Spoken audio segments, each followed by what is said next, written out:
Começa agora o Ponto de Pauta, o programa da Sedufisme.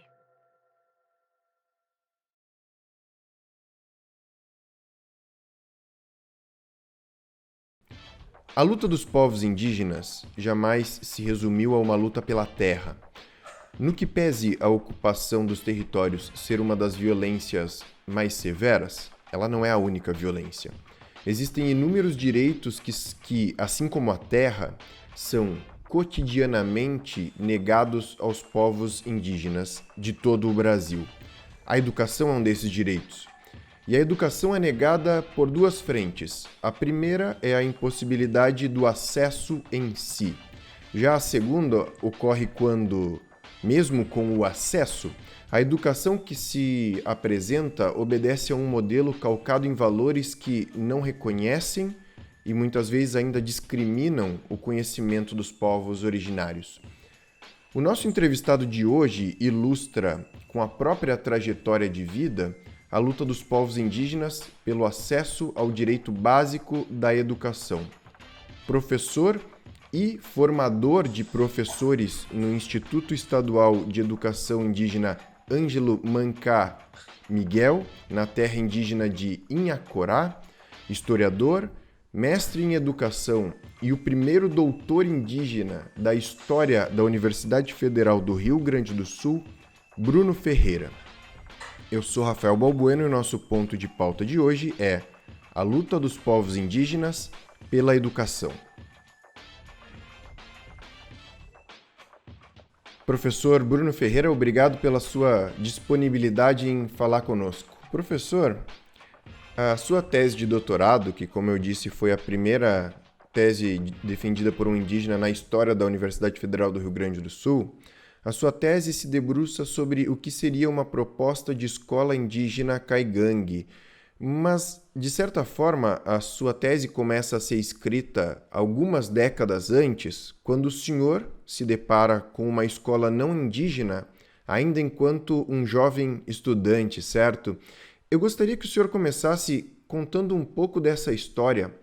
Qual foi a escola que o senhor encontrou lá na sua infância, quando o senhor se deparou com o primeiro contato com a escola? Importante isso, porque eu chego na escola falando somente a minha língua caingangue, a língua materna indígena.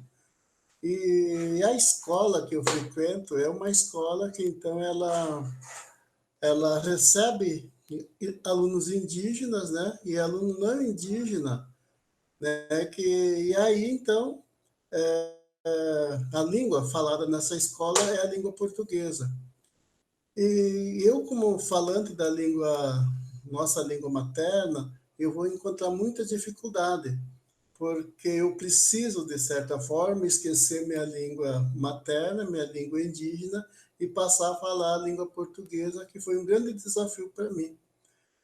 Com os passar do tempo, né, eu saindo dessa escola, eu vou estudar na cidade, e os desafios continuam mesmo. Eu preciso manter, falar a língua portuguesa, preciso aprender a ler e escrever na língua portuguesa.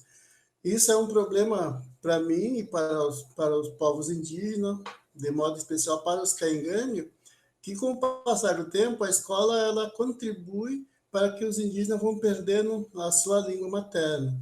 E com a perda da língua materna, a gente vai perdendo outros valores, né? Vai perdendo, nossa tradição vai se perdendo, né? Nossos rituais vão se perdendo, palavras importantes, né? Como conceito de educação, vão sendo perdidos. Então, isso, para nós, enquanto indígena, é um problema sério, né, de negação daquilo que nós somos, daquilo que nós entendemos como sociedade, entendemos como mundo, entendemos como um processo de aprender e de ensinar. Nós perdemos nossas relações com o outro indígena, e passamos a produzir uma relação com aquele não indígena a partir da sua língua, e a nossa língua, então, vai ficar de forma mais, digamos assim, mais atrasada, né? Ela perde seu valor, o valor de comunicação. Então, esse é um problema que eu enfrento enquanto estudante indígena e que vai perdurar até hoje, né? Então, ela começa nos anos 70 com a minha escola e ainda continua até a minha permanência ou até o fim do meu doutorado na universidade. Pois então, agora o senhor falou que permanece até hoje. Eu ia justamente lhe perguntar, na primeira pergunta a gente fala sobre um cenário da década de 70, quando o senhor se depara com uma escola. E qual é a escola que a criança indígena se depara hoje? E qual é a situação da escola indígena no Rio Grande do Sul hoje? Nós sempre tivemos assim uma escola, né, desde a sua implantação como um espaço de ensinar e aprender nas terras indígenas, uma escola que foi pensada pelo Estado, pensada a partir de uma necessidade do Estado e não a partir de uma necessidade dos indígenas. E a escola ela foi, e em boa parte ainda é, uma ferramenta de integração dos indígenas na sociedade não indígena, como uma forma de transformar todo mundo iguais, né? Então, a escola ela cumpriu com esse papel, né, de trazer, né, a ideia da integração a partir de um pensamento positivista. Então, essa escola ela está presente nas comunidades indígenas, né? E a partir dos anos de 1988, pós-Constituição Federal, né, a Constituição ela nos dá o direito, né, ela promove a nossa língua, ela nos dá o direito de ser diferente, de nós manter nossas tradições, manter nossa cultura, principalmente, né, ela garante que essa escola indígena que está em construção hoje, que a criança encontra hoje na comunidade indígena, que ela respeite os processos próprios de aprendizagem dessas crianças a partir da sua língua materna. Então, essa é a grande mudança que acontece, né, a partir da Constituição de 88. Então, essa escola, né, ela está sendo construída pelos professores indígenas, pela comunidade indígena, mesmo que a gente enfrente, né, essa grande dificuldade de diálogo com o Estado, com as políticas públicas desenvolvidas pelo Estado, a gente continua, então, nessa construção dessa escola, que vai, então, de fato, né, receber essas crianças indígenas com seu conhecimento, com as suas formas de aprender, receber essas crianças com seu contexto, com sua história, com a sua cultura, com seus rituais, né? Então, essa escola está sendo construída. E a formação do professor é importante para essa construção. É o que a gente faz lá no Instituto de Educação Indígena Ângelo Baicã Miguel, é promover a educação escolar indígena a partir dos conhecimentos vivido, vivenciado e construído pelas crianças e pela sociedade indígena caingangue. Certo, professor. E falando agora da sua trajetória acadêmica, o senhor ingressou no curso de História ainda no final da década de 90, certo? O que significa que o senhor tem a experiência pessoal de uma universidade que é anterior às ações afirmativas, às cotas. E eu lhe pergunto, então, o que era uma universidade? Pode falar. Bom, a minha ida para a universidade, ela é muito, ela é um processo que decorre pós-Constituição de 88. Então, ela vem, né, tentar dar conta daquilo que a Constituição está dizendo. É uma demanda das comunidades indígenas, né, em especial das lideranças dessa época, que precisam, né, que a gente ajude a construir as políticas públicas para as escolas indígenas. E eu vou para a universidade com esse papel, de ser essa ferramenta para a construção de uma política pública para as escolas indígenas.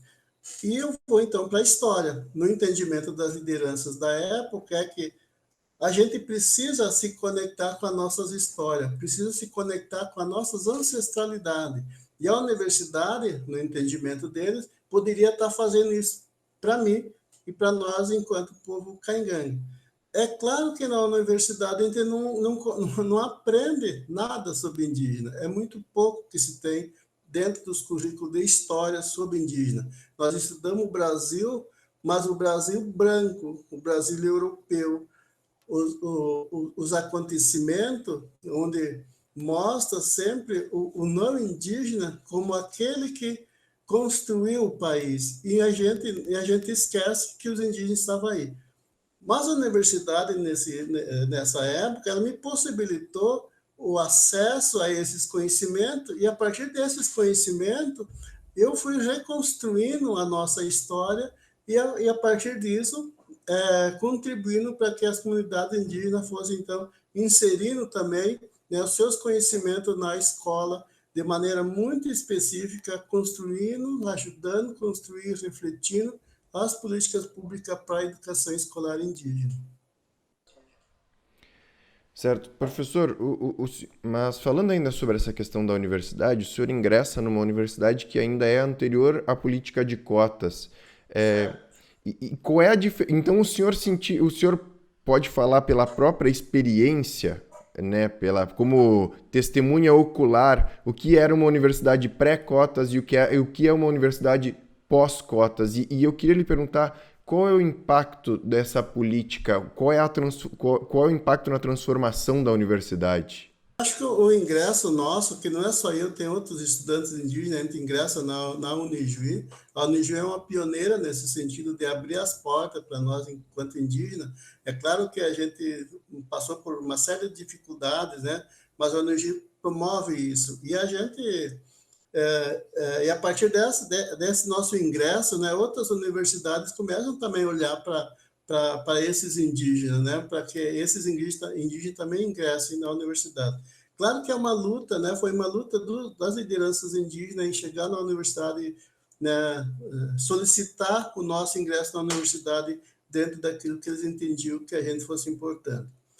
Com esse caminho, após isso, né, vai se construindo, então, essas outras políticas, e aí nós, enquanto estudantes indígenas, primeiros estudantes indígenas, a gente começa a fazer frente dessa situação e reivindicar um espaço maior para os estudantes indígenas na universidade.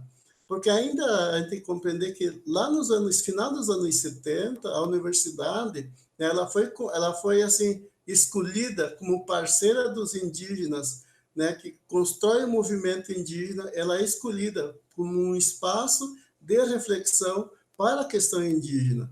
E nada mais, né, importante eram os indígenas dentro da universidade. Então, a partir disso, vai se construindo, né, essa ideia de que mais indígenas deviam para a universidade, porque a presença indígena na universidade, seja na graduação ou na pós-graduação, né, que eu termino de passar termino meu doutorado, ela é importante porque te traz uma outra discussão, né? É a discussão de nós, enquanto indígenas, virarmos pesquisadores de nós mesmos, é trazer as nossas demandas, né, para a graduação, para a pós-graduação, trazer nossos conhecimentos e colocar na mesa de debate da universidade, produzir uma outra reflexão a partir de outras concepções de mundo, de outra concepção de sociedade, de outros conhecimentos, de outras filosofias, dentro de uma universidade que ela não é feita para indígena, ela é feita para o povo branco, um povo branco de classe média alta. Então, a presença indígena, a partir das cotas, ela traz esse movimento de fortalecimento desses povos indígenas, e também não só o caso dos indígenas, tem os negros, né? Tem os afro, tem os quilombolas, que entram também nesse debate para também reivindicar esse espaço de construção de conhecimento e de reconhecimento de nossas identidades. Então, a universidade é importante para isso. O indígena, o aluno indígena, ele não é só um aprendiz, ele é um educador, ele é uma liderança, ele está vindo para a universidade com uma série de conhecimento que a universidade muitas vezes negou ele, né? Porque o espaço não é um espaço indígena. Então, esse é um outro desafio importante para nós indígenas superar eles também. E só vamos superar ele no momento que a gente ingressa dentro da universidade e coloca na mesa de debate essas questões. Pois então, o senhor já acabou já tocando um pouco nisso agora nessa resposta, mas eu queria lhe perguntar, nós acabamos falando sobre acesso, por exemplo, mas às vezes parece que a questão se resume a acesso. Eu queria lhe perguntar, o que mais está ao alcance da universidade que a universidade poderia fazer para além do acesso, para que para que a universidade fosse um espaço cada vez mais indígena? Talvez umas questões importantes, né, que são as questões de acesso e da permanência do indígena na universidade, né? Como todos nós sabemos, os indígenas vivem nas suas comunidades e suas comunidades estão, digamos assim, seus recursos estão esgotados. Mas os indígenas vêm para a universidade, então precisa manter esses alunos, né? Precisa achar uma forma de manter esses alunos na universidade. Mas, para além disso, né, de manter ele com, seja a ajuda que for dada de moradia, de alimentação, né, do convívio dele na universidade, porque o aluno indígena ele tem uma outra forma de pensar, uma outra forma de se relacionar com as pessoas. Né? Então, para ele, o aluno indígena, todo mundo, né, são confiáveis, né? Eles confiam no outro. E na cidade, isso não acontece, né? A gente não pode confiar em todo mundo. Então, esse jeito de ser indígena vem para a universidade. Então, isso é um desafio, né? Além da moradia, além da permanência dele, além da alimentação dele, né? Mas uma outra coisa importante também é que, com o passar do tempo, esses alunos, esses estudantes indígenas também vão ocupando os espaços acadêmicos também como professores, né? Porque hoje nós temos no Brasil, nós não chegamos a ter, olha, no máximo 6 professores que atuam dentro das universidades como professor. Esse é um espaço importante. Por exemplo, quando nós falamos das leis, né, que diz que tem que trabalhar a história indígena nas escolas, tem que trabalhar a história afro na escola, quem está dizendo isso, quem está formando esse professor, ainda é o professor não indígena. Então, precisa construir mais esse espaço para que esses professores indígenas, com o professor não indígena da universidade, possam dialogar e construir, de fato, uma formação que dê conta dessas outras histórias. Então, a gente vai para além disso, né? Vai para além da permanência enquanto estudante, mas também um espaço de construção, de fato, de pensamento a partir de uma docência nas universidades. Professor, já me encaminhando para o fim, eu queria lhe fazer uma pergunta muito atual. O instituto no qual o senhor dá aula agora está com aulas remotas. Como está a situação da pandemia e a educação? Porque a gente acaba ouvindo falar muito sobre o impacto da pandemia na educação da escola branca, né? Eu gostaria de saber como é que está o impacto da pandemia na educação da escola indígena. Então, eu acho que a questão da pandemia nas escolas indígenas ela é muito complicada. Primeiro porque nós temos professores não indígenas que atuam nas nossas escolas, né? Então, por mais que os indígenas, digamos, estejam vacinados, mas os não indígenas não estão vacinados, então isso já é um problema. Um outro problema é que o acesso da internet, os nossos alunos têm essa dificuldade, porque muitas vezes o acesso deles na internet é só na escola, e muitas vezes eles simplesmente têm um celular, né? Então, essa é outra dificuldade. Né? E uma outra dificuldade, falando da pandemia, né, quando a gente discute, né, na sociedade brasileira, na sociedade mundial, a ideia do distanciamento social, os indígenas têm essa dificuldade de fazer esse distanciamento. Porque, por exemplo, o povo caingangue é um povo que vive numa ideia de reciprocidade, de complementariedade. Um depende do outro.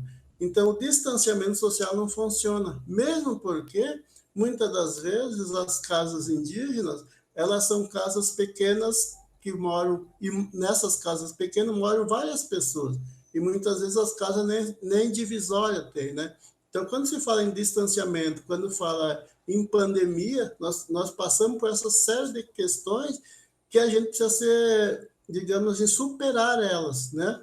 E essa superação dessas dificuldades, elas não são simples, ela não acontece de qualquer jeito, ela não acontece de qualquer forma, né? Porque a saúde indígena, né? Quem trabalha com a saúde indígena, ela precisa compreender isso, e essa compreensão leva para que esses indígenas, né, eles consigam, então, de certa forma, superar isso.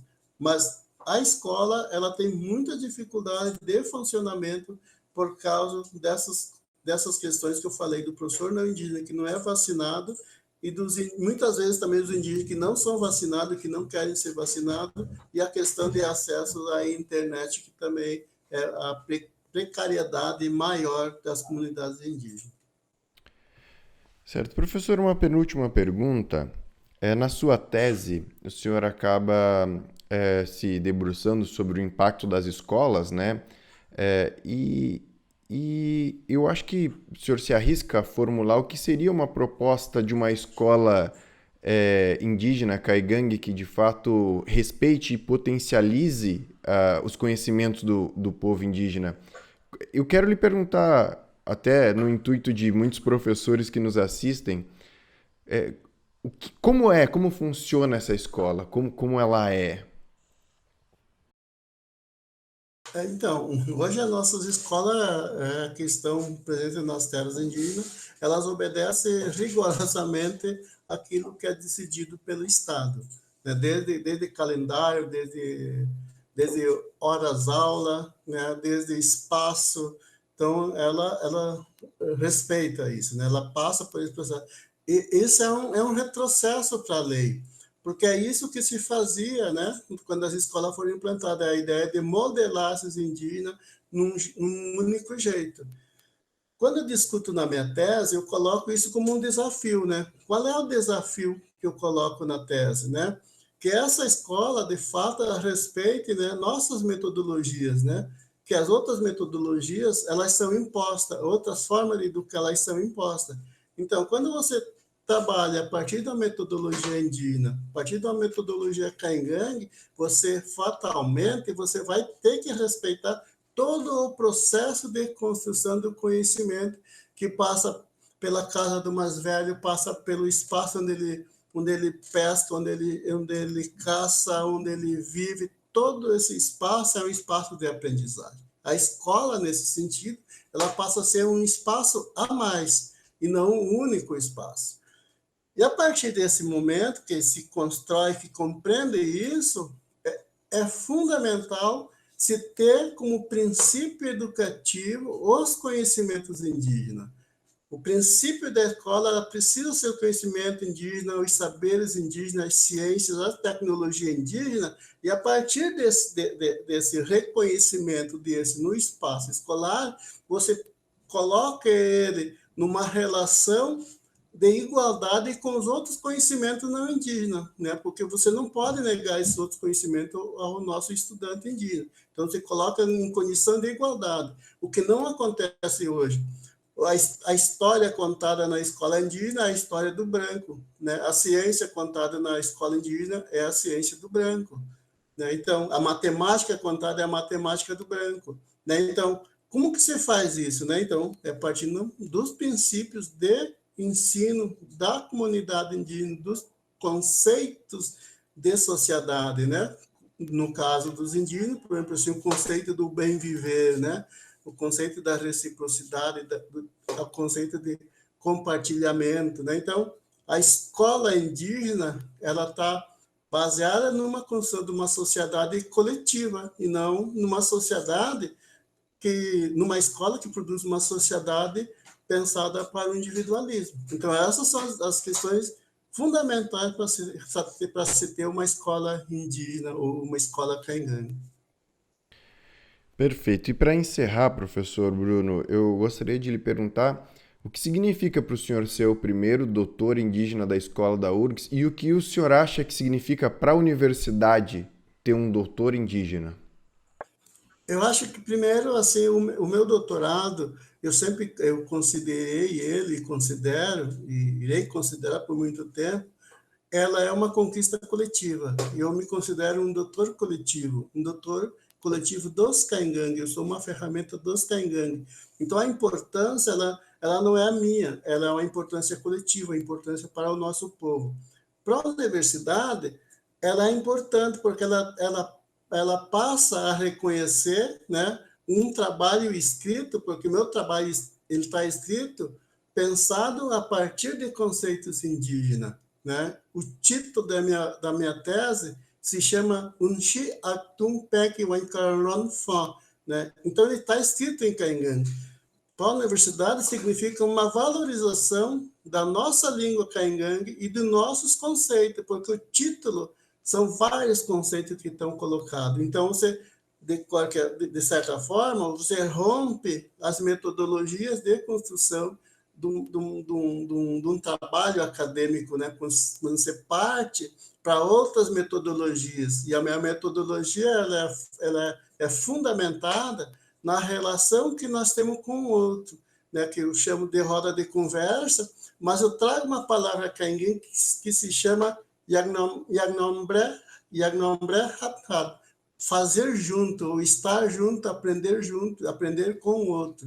Então, esses conceitos que eu trago para a universidade, para colocar na mesa de reflexão, é importante para a universidade, porque ela constrói um outro jeito de olhar esses indígenas, porque até então são os não indígenas falando da educação indígena, agora passa a ser um indígena falando da educação indígena, que ele se torna mais legítimo para a universidade e para nós, enquanto indígena, enquanto caingangue. Perfeito, professor. Bruno Ferreira, eu gostaria de agradecer pela sua atenção e disponibilidade em conversar conosco. Espaço e continuo aqui na luta, espero ter contribuído com vocês também. Certo. Assim, nós encerramos aqui o nosso ponto de pauta de hoje, que contou com a presença do historiador, doutor em educação e professor do Instituto Estadual de Educação Indígena Ângelo Manhã Miguel, Bruno Ferreira. Ele que é o primeiro doutor indígena da história da Universidade Federal do Rio Grande do Sul. Essa edição do Ponto de Pauta, como de costume, estará disponível em vídeo e podcast nas nossas redes sociais e no nosso site. O endereço do nosso site é www.sedufisme.org.br. Obrigado pela audiência e até a próxima.